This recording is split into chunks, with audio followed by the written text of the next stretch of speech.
Women didn't choose to need, you know, to go after the alpha dog, etc. Men didn't choose to need to compete and to always, kind of be warriors or be, whatever, hunters to try to, be the best and achieve power so that we have, a variety of positive, high value sexual opportunities, reproductive opportunities. This is stuff that is by nature. We didn't choose it. So because we have this, we do kind of have an orientation point. That's when people are talking about angst and the meaningless and kind of disorientation they talk about, because they say, we have no kind of automatic, needs or kind of values or morality to start from. So it's kind of, you're in this kind of meaningless existential kind of vertigo. But when we're talking about our needs that we have by nature and etc., some people can say, well, yeah, because we have these needs and we didn't choose them to fulfill those, and the choices that go along with that, kind of does give us meaning and an orientation point. Anyways, then as that results to women, something I was thinking about is, I don't really have much sympathy, for the woman that, feels unsatisfied with herself. She's not skinny enough, she's not this enough, and they talk about the pressure put on them by magazines and blah, blah, blah, and feel how they don't always add up. Well, I don't feel a lot of sympathy for them, because I understand, as a red pill person, that the only reason they feel so bad about not being perfect, not being skinny enough, not being this enough, is because that means that they aren't going to be able to get the alpha dog as much. That's the only reason a woman cares about being beautiful, is because we have evolved this way to where men see beauty as, a sign of fertility and quality genes.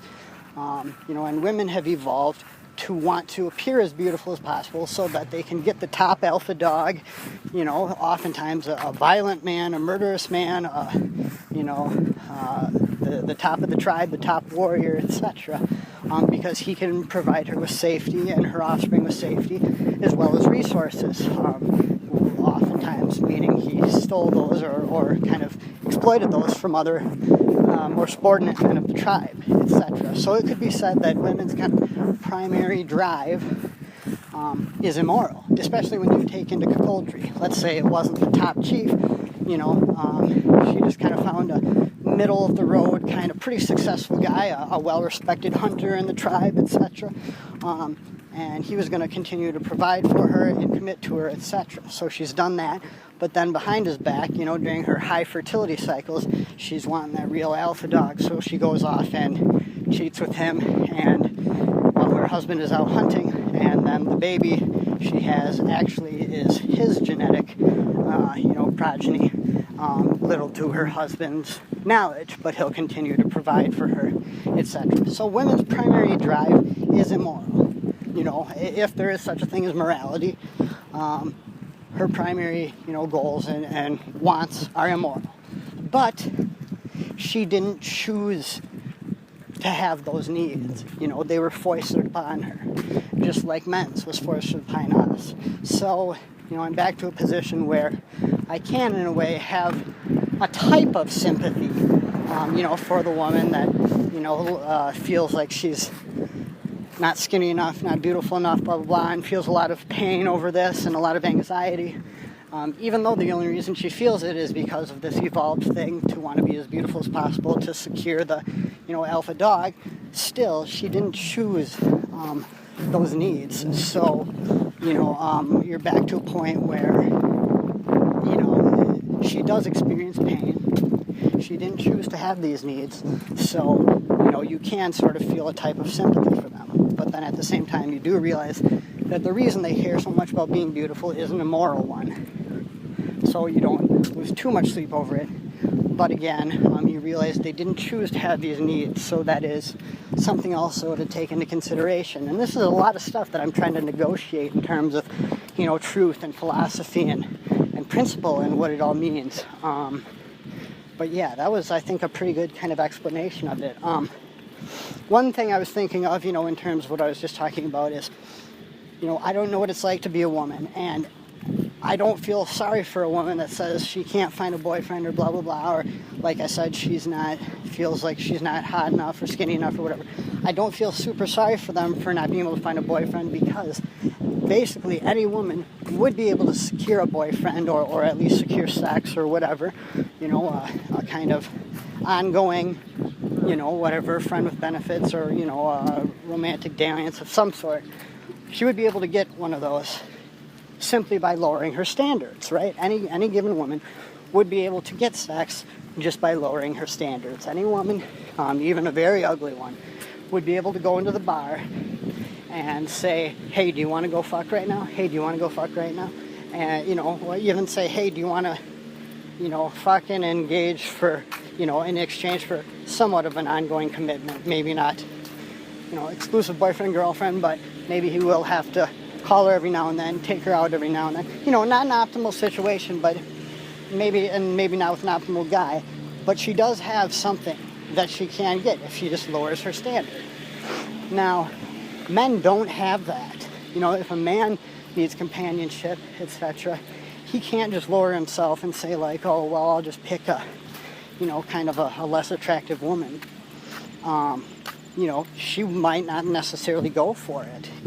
Think of all the fat women who are very picky in a way. They only go for black guys and etc. Is it because they really prefer black men? No, it's because of a kind of a faux thing that they've set up to protect their kind of ego. Women have a very, very, strong kind of mechanism to protect themselves from actually realizing kind of their faults and their true value and stuff. Unlike men. Men know they have to be rejected. It sucks, but they face it. A woman, if she's rejected, she cannot deal with that. She is not used to dealing with rejection for sex.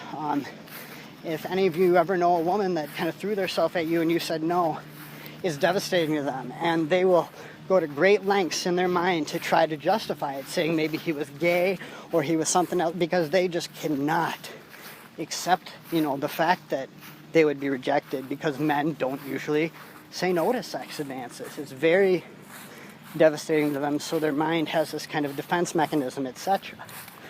So when you see the fat women only going for black men, that's that type of a thing. Do they really prefer black men? No. But this gives them an out. So the fact that they don't have good boyfriends, they can't get a boyfriend, a high-value boyfriend, or even a boyfriend at all,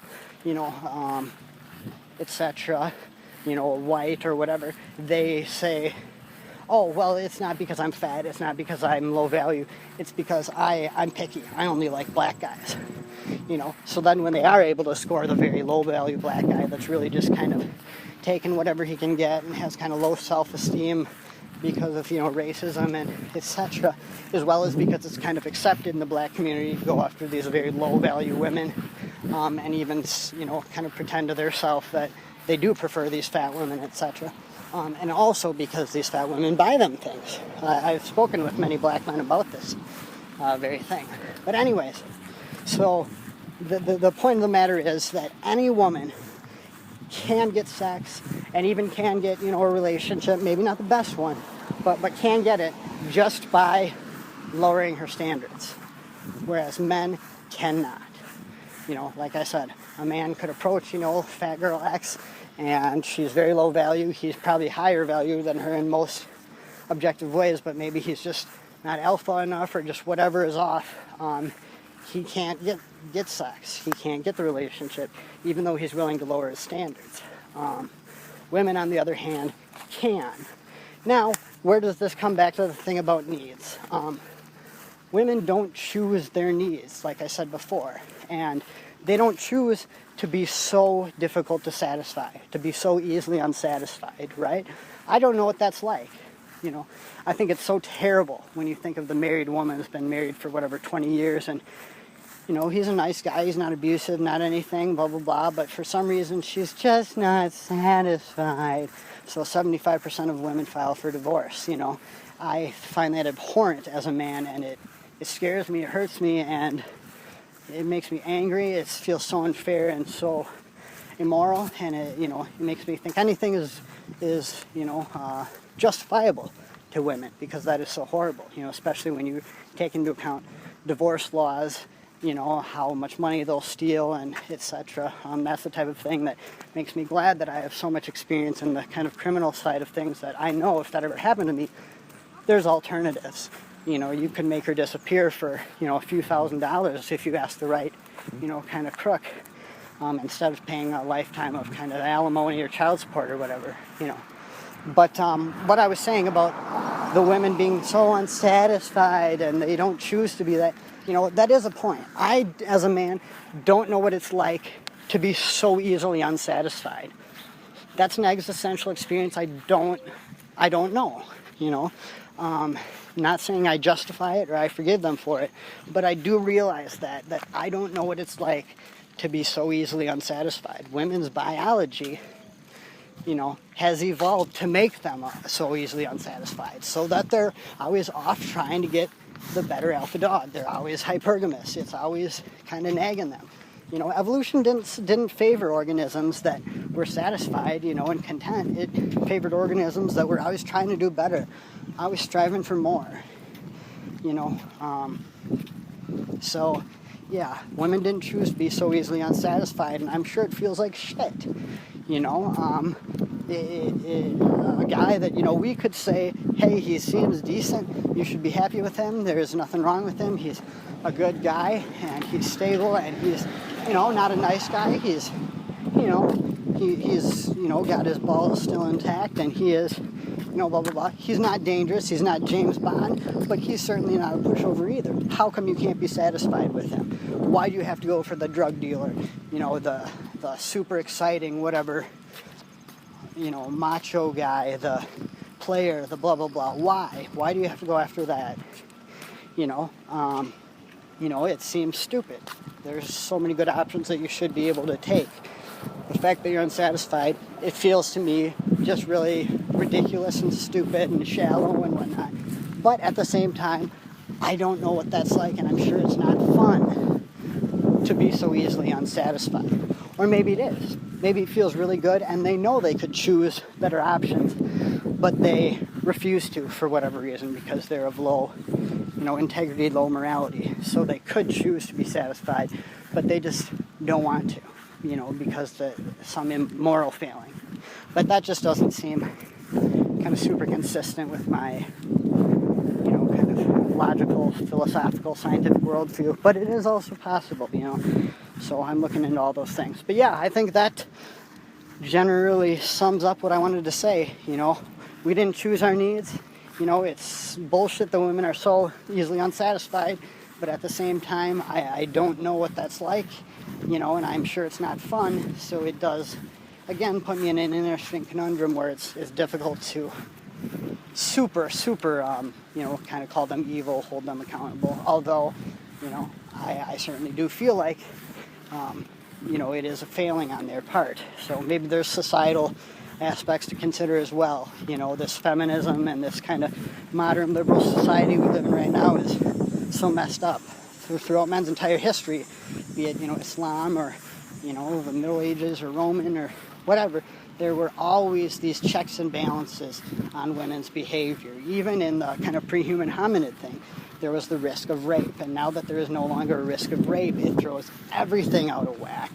Women can do whatever they want and don't have any mitigating thing on their behavior, especially the welfare state as well. That really influences women to not find satisfaction in a provider, a decent man, because they don't need him. The welfare state takes care of them, so they're free to just pursue the drug dealer, the alpha, the bad dude. So anyways, let me know what you think, and I'll talk to you later.